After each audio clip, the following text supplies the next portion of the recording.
Welcome to the Unstuck Church podcast. I'm Sean here again with Amy Anderson. Amy, if listeners are tuning in on the date that this episode releases, we're about 4 days away from Super Bowl 60. 60. Wow. 60. And I have a little Super Bowl trivia for you. Are you ready? Oh, yeah. Yeah, I love talking football. Well, let me mix a little football with television. Okay. Oh, all right. What are the top 10 most watched U.S. TV programs in the history of television? I'll give you a hint. Okay. I'll give you a hint. 8 of them are Super Bowls. Oh my gosh, really? What are the other 2? The other 2. In how many year frame?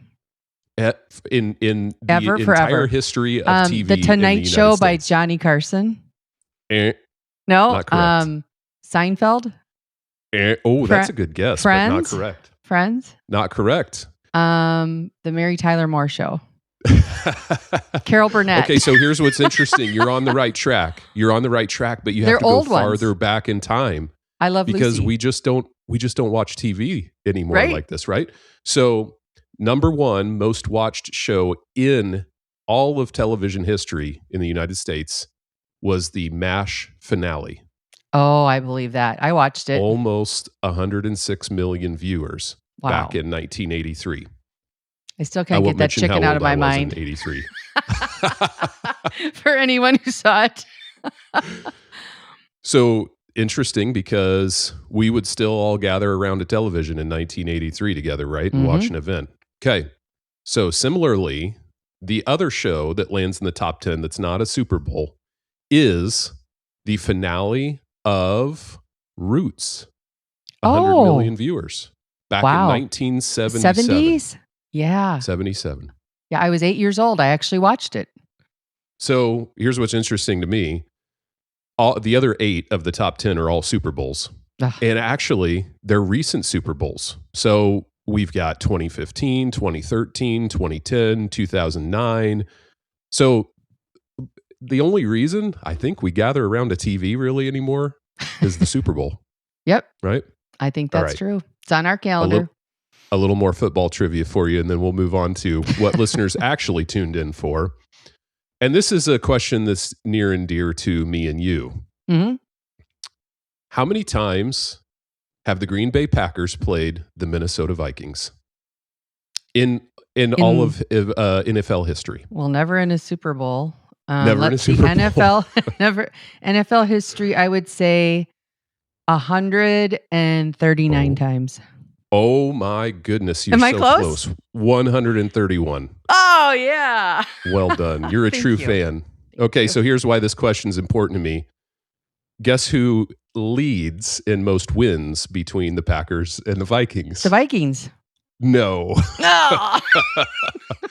That would be the Green Bay Packers with 67 wins to the Minnesota Vikings 61 wins head to head. Now, they did tie 3 times. Okay. But we won't Thank you count for not those. asking me how many times Minnesota's won the Super Bowl. That was just salt in the wound. I tried to steer clear of that question for you. Oh, You're welcome. Thank you. Maybe next year. Maybe next year. All right. Well, other than the Super Bowl to be excited about, listeners, I think, should also be excited about the new series that we're launching today. At least I'm excited about it. Me too. I have actually, it's been, Sean, I think a few years since we've talked about the most common issues that churches are facing. So I think it's definitely time for an update.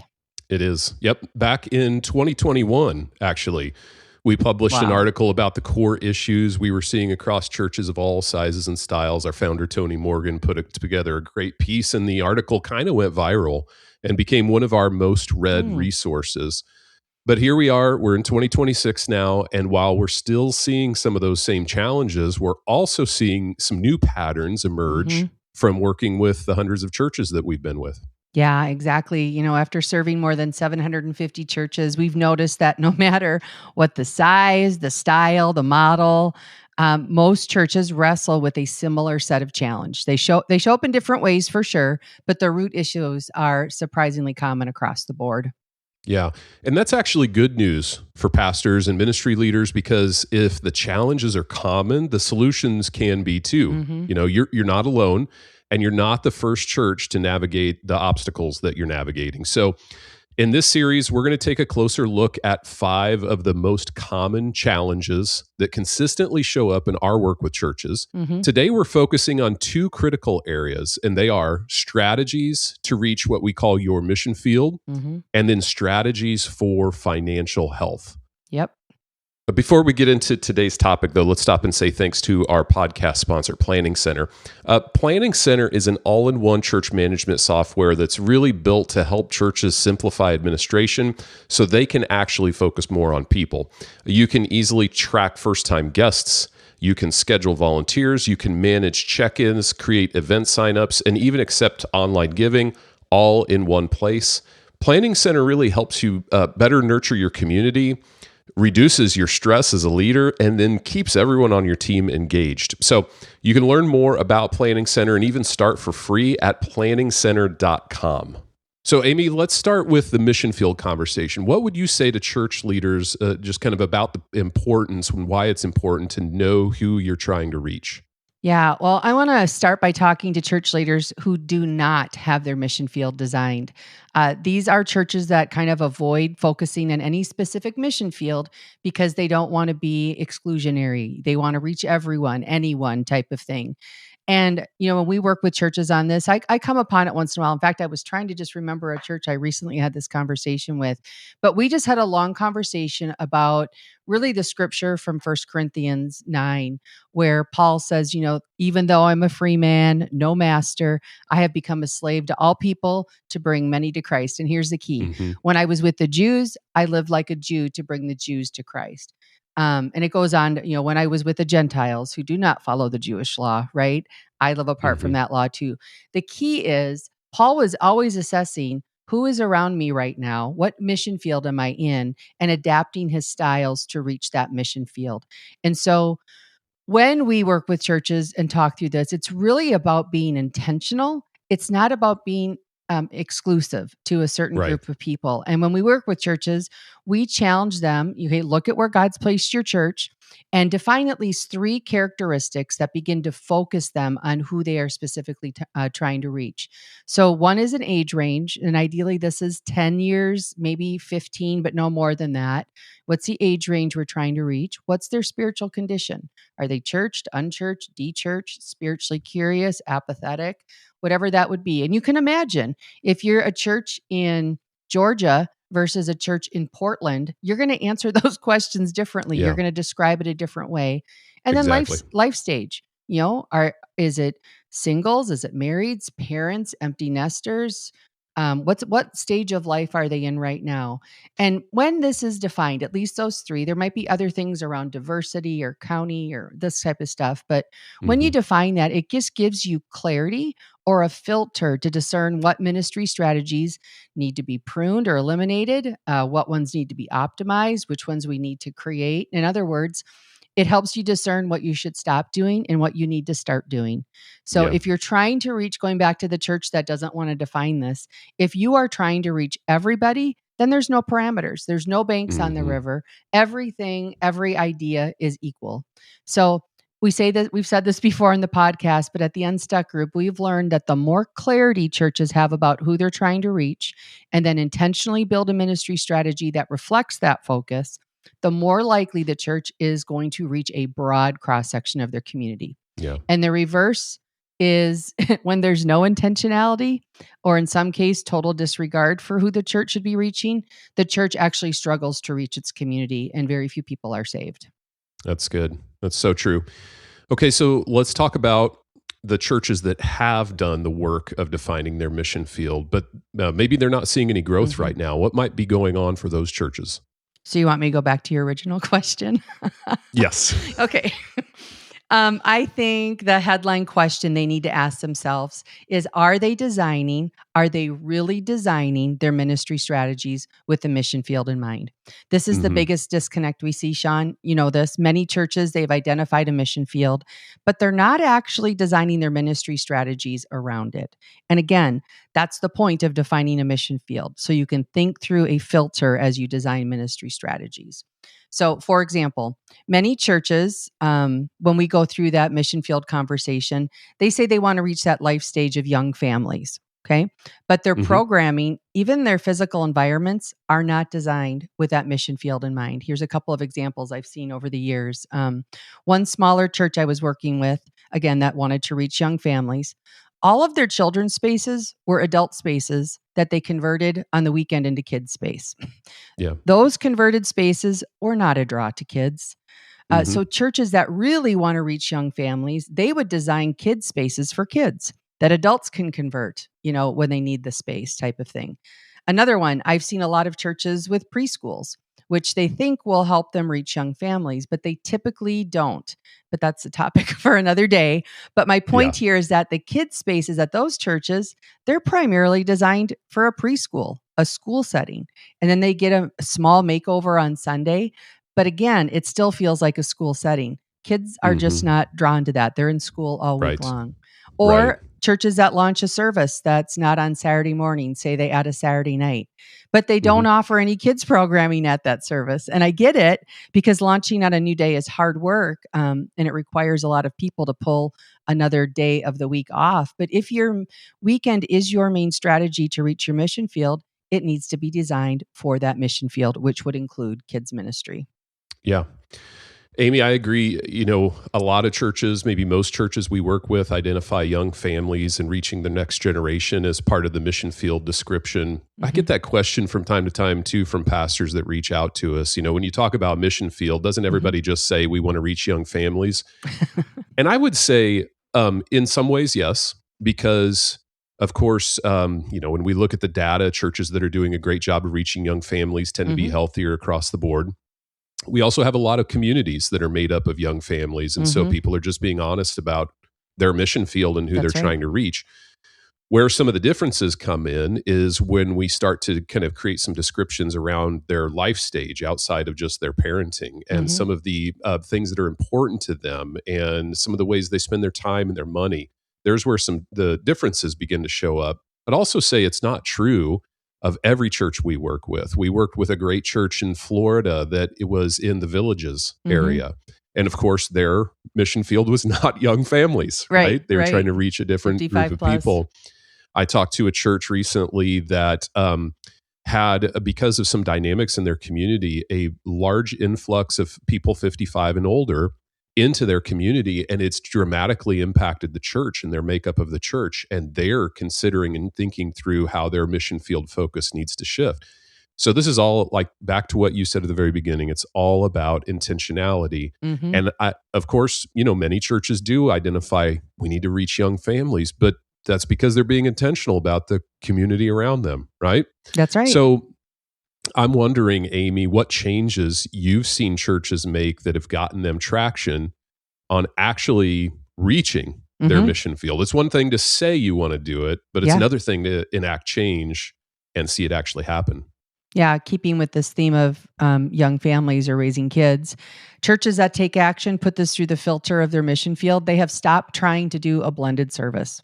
They design their music around what the next generation, what that style is, what they're listening to. And, Sean, we know from our Unstuck Church reports over the years that declining churches are more likely to have multiple worship styles. Right. In other words, the more worship styles a church offers, the more likely the church is experiencing a decline in attendance. There's a correlation there. Another example, what churches do when they're thinking through the mission field, they invest in kids and student ministries, right? They've designed those experiences to be ones where kids are dragging their parents to church because they don't want to miss it. I'll do a shout out to my own home church. It is so fun when I work at Kids Check-In just to see kids running to the kids area. They have such a great time. Another thing they do is they look at how they're teaching God's word, and they commit to really teaching in a way that applies to their missions field life and to their Mm-hmm. challenges. They teach on parenting and relationships and how to make wise decisions, how to do money God's way. And, as a 50 something myself, I love when I'm at our church looking at all the young parents, hearing God's perspective on these topics, because I know it's going to be real help to their lives. Right. One of the questions we lead churches through once we've identified their mission field is to have them kind of put their feet in the shoes and talk about what's important to them, right? So Mm-hmm. put yourself in that stage of raising parents and having two parents working and kids in 3 different sports. What matters to them, not what we want for them, but what they care about right now in their real life. Mm-hmm. And most often we hear things like, their kids are super important. They need to be successful. They need to have money. We have to have, I need purpose in my life. Our time is super important, right? They have so little time with schools, jobs, and sports. Right. So these are the things that need to be considered when designing a weekend service. So if your service, for example, if you are trying to reach young families and you have a service that runs north of an hour, it may be a barrier to retain Mm-hmm. young families that show up. That's as an example. Absolutely agree. So what I hear you saying is if churches don't feel like they're reaching their mission field, they need to consider whether their current approach is truly designed to reach the people they say they want to reach. Absolutely. And I think what they'll find is that there are some gaps between who they want to reach and who they're actually designing their ministries for. Yeah, that's right. As you were sharing some examples, Amy, I was thinking just about a few other things that churches need to consider. The first was, is the environment at the church truly a welcoming environment for new people? I think most churches think we're a welcoming environment, but have you actually tested that recently? And I've mentioned this before on the podcast, but I've walked into a number of churches personally where I feel like I just walked into a stranger's house and grabbed a seat at the dinner table. Yep. And everybody's staring at me like, why are you here? Not a great feeling and not one you want to go back to.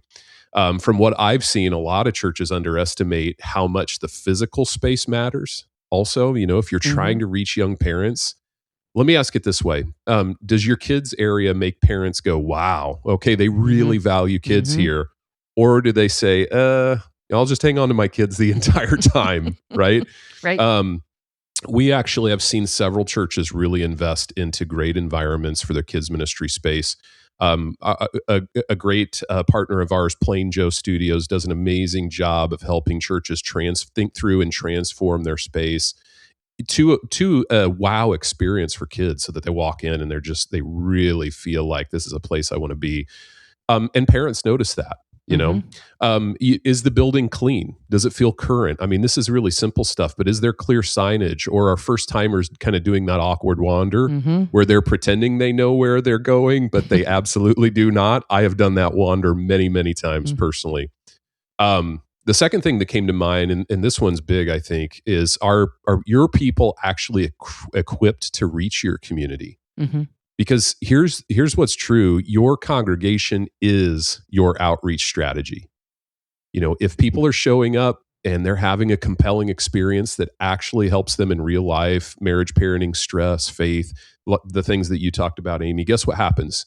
They talk about it, right? They invite other people, not because you begged them to, but because they actually want to. When someone leaves your church thinking, man, I wish my friend had heard that today, that you've officially created your invite culture. There's no catchy marketing campaign needed, just people who believe what's happening inside your church is worth sharing outside of it. Yeah, that is so key, Sean, because every weekend you have the opportunity to either build trust or erode it with your regulars when it comes to them inviting their people to your church. They have to trust that you will be ready for their friends and their family when they invite. That's right. Yeah.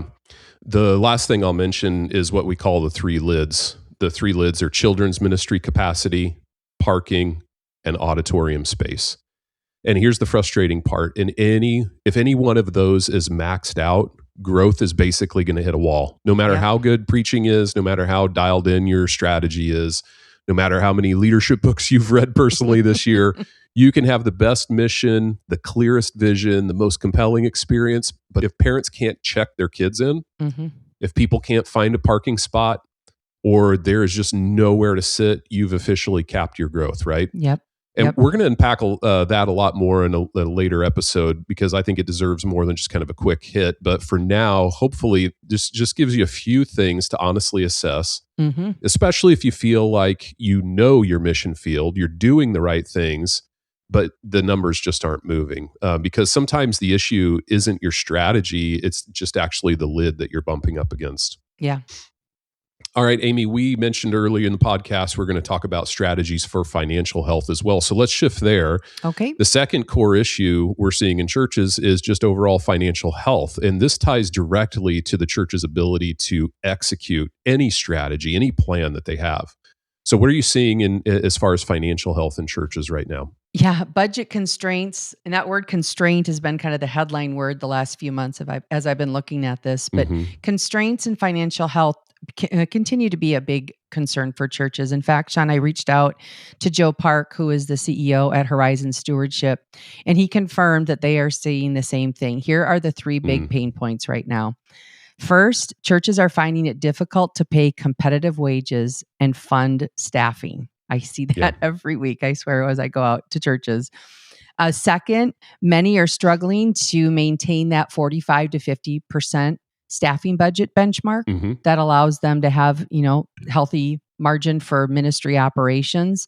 I'm seeing many churches north of 60% right now. It's a headline issue for them. And then there's this widespread kind of struggle to develop what they in the biz call integrated funding strategies that go beyond just simply asking for money. So a much more comprehensive way to approach generosity. Churches just don't have a plan for that. Yeah, that's the part that keeps coming up for me, Amy, is, most churches don't have as much of an income problem. They have more of kind of a system problem. For a lot of churches, generosity is still looked at as a moment in the service instead of a pathway to spiritual growth. We have an announcement, maybe a short story once in a while, and then we're surprised when it feels like giving's disconnected or it's inconsistent. And healthy churches are actually intentionally teaching generosity, normalizing it, and tying it directly to life change that people are experiencing, not just gaps in the budget. Right. The second thing is financial pressure tends to expose misalignment faster than anything else. Yep. When people aren't aligned and unified, when money gets tight, it forces really hard questions like, are we funding our mission, or are we funding everything we've always done? Are our staffing dollars actually aligned with our strategy, or are we protecting roles because they've existed for a long time? Financial health isn't just about more dollars coming in. I think it's really about clarity, focus, and then having courage to make decisions that match where God is actually calling the church to go next. It's actually about aligning our resources to the strategy God's called us to. I think that's actually the fruit out of facing financial constraint. It forces you to ask the right questions. We don't always ask great questions when we are financially on the healthy side of things, or when we have more funds and reserves. We don't ask questions. We don't change things. True. And so I think even in my ministry experience, looking back, we went through some of our best growth because of the constraints that we had felt. So maybe there's an upside. But let me build off of what you said. In my conversation with Joe Park, based on research that Horizons has done, he shared just some interesting perspectives that I think church leaders need to be aware of. First, Americans are giving about the same percentage of after-tax income as they have for the last 50 years. It's right at about 2%. In other words, there is as much giving today as there has always been. I think that's interesting. Second, about 67% of giving, individual giving, is spiritually motivated, but only 23% falls into the category of giving to religion. That's how they would state their research. And that is down from over 30% in 10 years. So it's gone from over 30% down to 23% in 10 years. Joe said, the church's falling share of giving is our greatest challenge. It continues to drop like a rock. So I think that's important to recognize. Third, Christians increasingly see the local church as one of many options for investing in God's work in the world. And so they're not giving less, they're just giving less to the church. And lastly, and lean in on this one, people who are engaged in small groups or in serving ministries give 3.5 times more of their income to those who attend church just once or twice a month. Yeah, that last one is huge. I think we have to remember generosity isn't a line item or just kind of a seasonal push, end of year thing. It is part of spiritual formation. It's taught, modeled, and should be reinforced the same way we approach prayer, serving, gathering together in community. The goal isn't just to close a budget gap again. It's to help people take a next step in their faith. Yep. And that's why integrating generosity into your discipleship pathway matters so much. We work with this on, nearly every church that goes through our Unstuck process. When giving is disconnected from discipleship, it always feels awkward, like we're kind of interrupting the service to talk about money. But when generosity is clearly tied to life change and mission, I think it makes a whole lot more sense. People understand why it matters. And the churches that are doing this well aren't relying on one big annual moment to kind of carry the whole year. They've built simple, intentional rhythms, stories, teaching, and celebration, honestly, that consistently reinforces generosity as a normal and joyful part of following Jesus. Exactly. And Joe recommended in our conversation that pastors need to constantly be addressing 2 questions in the minds of those they lead, in the mind of the people who attend their church. Number 1, why be generous? Churches need to talk about that. Why be generous? And as you've made a great case for it, it is a spiritual question, right? Yeah. But second, why invest in God's work through my local church?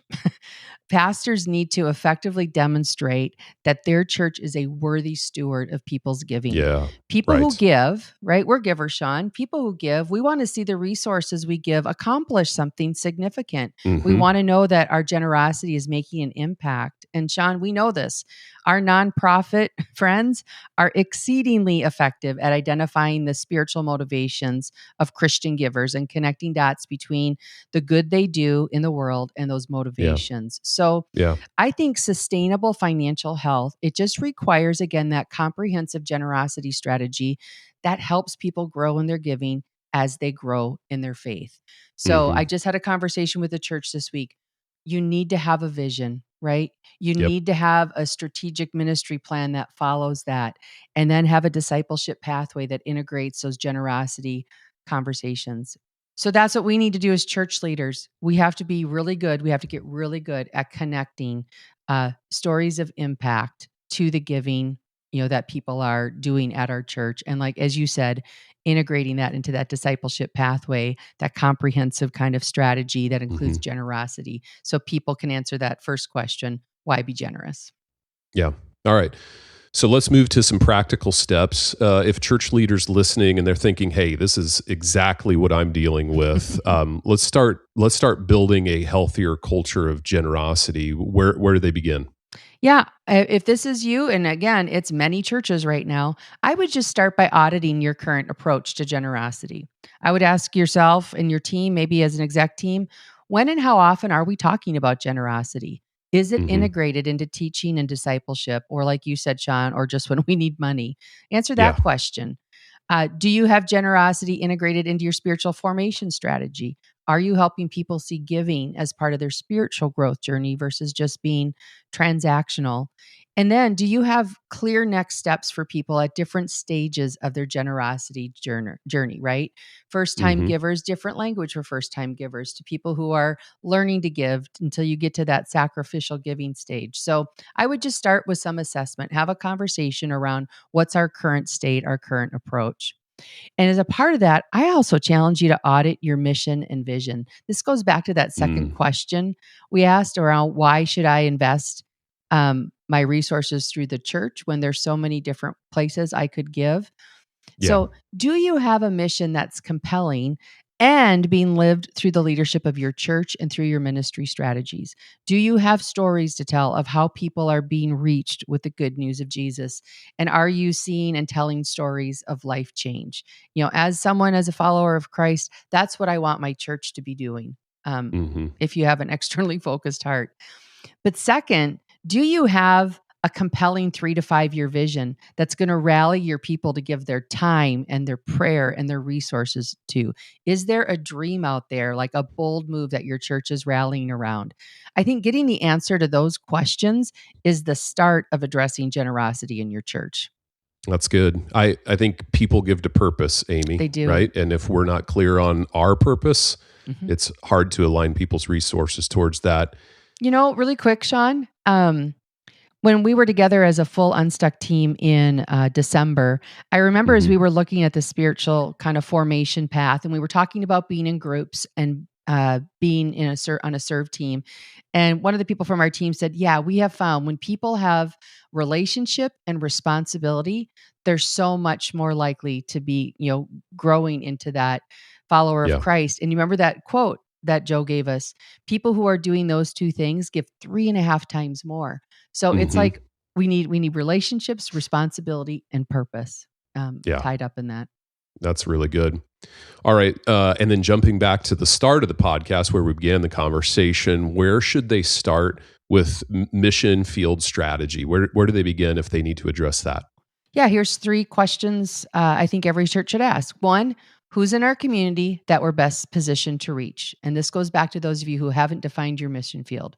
Be specific, not just families, but what kind of families, what life stage, what age range, fill out those 3 categories we talked about.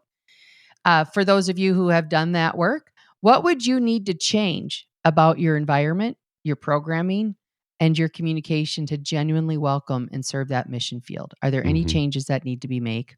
And then I go back to what you shared, Sean.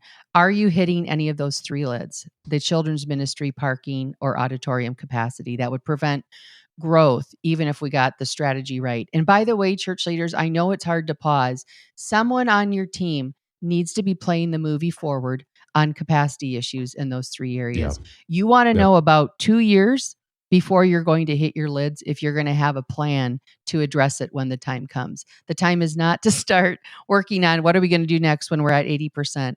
The time to do the work is when you're sitting at about 50 to 60%. Yeah.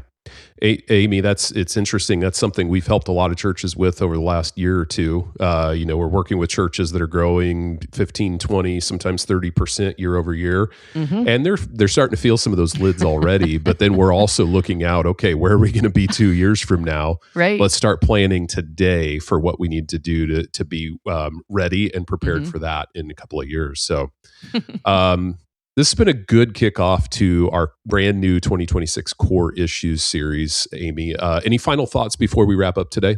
Maybe an observation. I bet our listeners are going, this is a really long Unstuck podcast, so they probably have it up to 2.0 right now.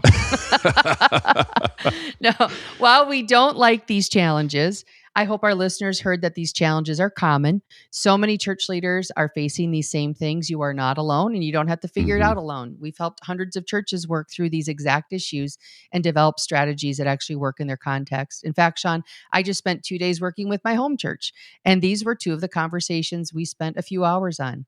The key is being willing to ask the hard questions and make the necessary changes, not just tweaking around the edges or trying to fix things in the crack of your busy ministry schedule. So to do Right. that, you need to get off the treadmill of week in and week out ministry, set aside some time to think through and wrestle with your right next steps. And again, this series is designed to help you identify these common barriers and take practical steps towards long-term sustainable church health. So let's not just talk through all this. Let's roll up our sleeves and get a plan to turn things around. Yeah, of course. And if you're listening to this episode and you just feel like, okay, these are a couple of my challenges that I have in my church, and you're ready to do something about it, of course, as Amy said, we'd love to help. We have actually a proven process now. We've helped over 750 churches, 760 the last time I looked, Amy, now, which has been a huge privilege of ours to partner with that many churches. And really, our goal is to help pastors lead unstuck churches. We want you to be unstuck and moving towards health. So you can start a conversation if that's something that'd be helpful for you at theunstuckgroup.com/start. And then also make sure you subscribed to catch the next episode in the series where we'll unpack the 3rd core issue we commonly see in churches. And that is the issue of developing a deep leadership bench. That's where Amy and I are going next week. Until then, we hope you have a great week.